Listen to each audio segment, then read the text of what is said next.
안녕하십니까. 혼란한 정치 시사 이슈를 술술 풀어보는 송국근의 혼술 9월 23일 월요일 오후에 인사드립니다. 독일 히틀러의 신복 중에 프로파간다 정치 선전선동 전문가 게벨스가 있었죠. 자, 이재명에게 이재명이 본인이 적극적으로 나서서 수석 최고위원으로 만든 김민석 최고위원이죠. 김민석이 이재명의 게벨스가 되는 것 같은 느낌입니다. 선전선동을 아주 극단적으로 지금 하고 있는데, 오늘은 이재명에 대한 테러 이야기까지 나왔습니다. 그런 이재명을 테러할 수도 있다. 지금까지 뭐 계엄령, 계엄 쿠데타 이렇게 해서 강성 지지층을 끌어모으는데 총력을 다하고 있죠. 김민석이 오늘은 이재명 테러 이야기까지 했습니다. 오늘 오전에 MBC 라디오, 또 MBC네요. MBC와 일종의 또 협업을 하는 것 같은데, 시선 집중에 나가서 이렇게 이야기합니다. 김민석, 수석 최고위원입니다. 민주당의.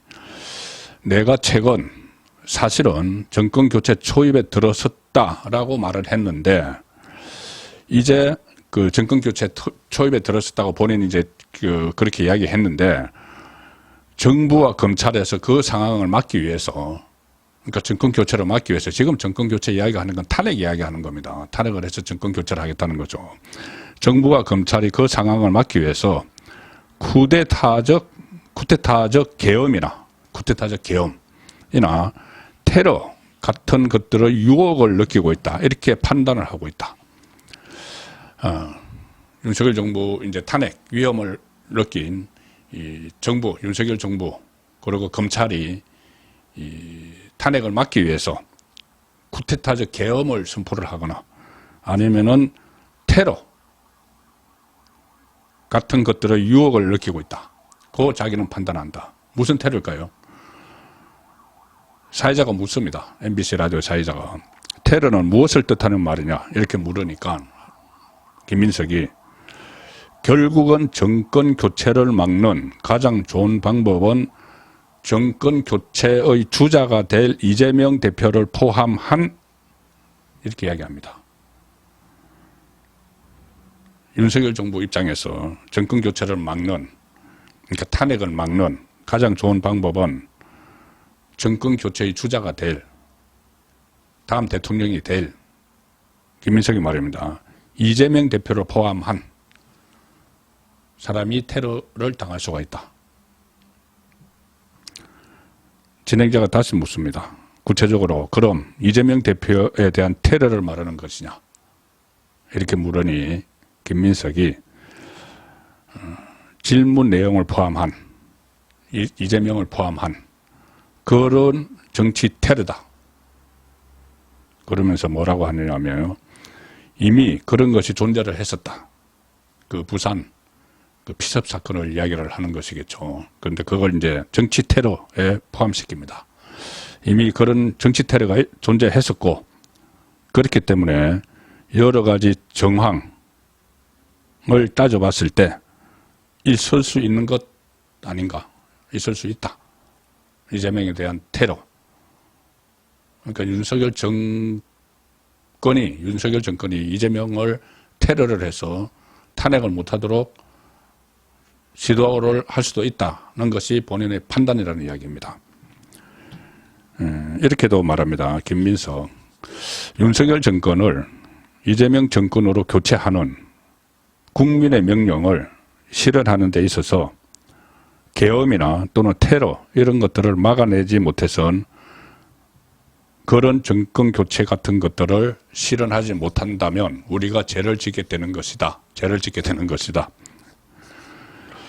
굳이 이걸 설명을 해야 되는지 모르겠지만은 어쨌든 이 테러를 막아내지 못해서 이 정권 교체, 그러니까 탄핵을 못한다면은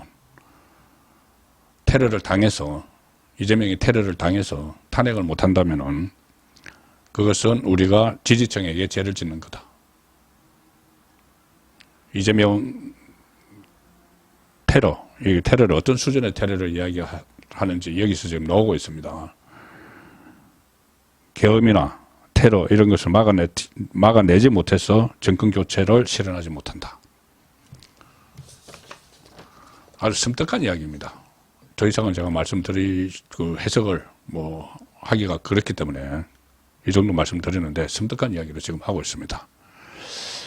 김민석은 추석 연휴 마지막 날도 선전선동을 했죠. 이런 이야기를 했습니다.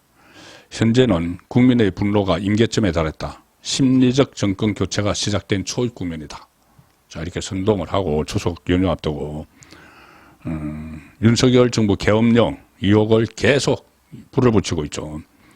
이런 말도 했습니다. 계엄을 빙자한 친위 쿠데타를 방지하겠다. 이렇게 이야기하면서 서울의 봄 사법도 발의했다. 서울의 봄. 우리나라에서 계엄령이 마지막으로 선포된 그때 시국을 본따서 서울의 봄 팀이 있다고 이야기를 했죠. 서울의 봄 팀이 계엄령과 관련한 정보들을 수집하고 있다. 이런 이야기를 했습니다. 서울의 봄 팀. 그런데 그것과 관련해서 법 4가지도 발의를 했습니다. 이른바 계엄 빙자 친위 쿠데타 방지법. 계엄령 선포 요건을 강화하는 이런 내용을 포함하고 있는데, 자, 이런 그 행태를 보이는 김민석의 이 프로파간다, 정치 선전선동, 이건 이재명의 암묵적 지시 없이는 불가능한 일이죠.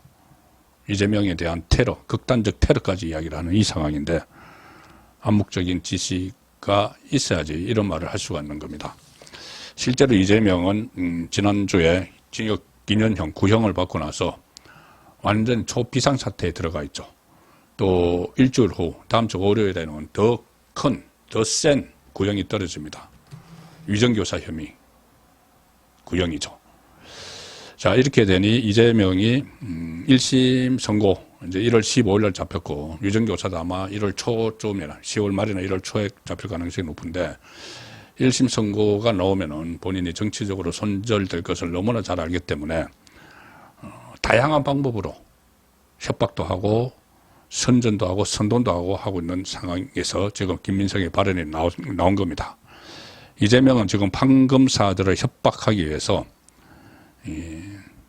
법 왜곡죄, 아침에 제가 주간 딱보 시간에 말씀드렸다시피 법 왜곡죄인데, 이거를 지금은 검사들에게만 일단 적용을 한다. 왜? 판사들에게까지 적용을 하면은 1심에서 영향을 줄 수 있을까봐 일단 1심 지켜보고 판사도 포함시키는 그 방안을 또 궁리를 하고 있는 것 같습니다. 그래서 판사들을 협박을 하고 검사들에 대한 탄핵 발의를 해놓은 것을 이제 또 청문회를 연다. 그리고 1심 결과를 봐서 판사 탄핵도 한다. 자, 판사들에게는 일단 1심 알아서 해. 이 이야기를 하는 거죠. 만약에 유죄 때리면은 판사에 대해서도 법 왜곡죄 해서 10년형, 이 법을 잘못 적용해서 판결을 내리면은 본인들 판단으로 잘못 적용해서 판결을 해서 징역형을 내리면은 오히려 그 검사에게 최대 10년까지 징역을 살게 할 거야. 이 법을 일단은 검사들에게 적용하고 1심 보고 나서 판사들에게도 적용하겠다. 이 지금 궁리를 하고 있습니다. 탄핵도 마찬가지고 일단 검사 탄핵, 그 다음에 2차로 판사 탄핵, 1심 한번 본 뒤에 협박이죠. 그리고 또 하나의 방법이 판검사 협박 외에 또 하나가 강성 지지층, 열성 지지층을 선동하는 겁니다. 그 선동하는 차원에서 이재명이 본인이 사실상 수석 최고위원을 시켜준 김민석을 내세우고 있습니다.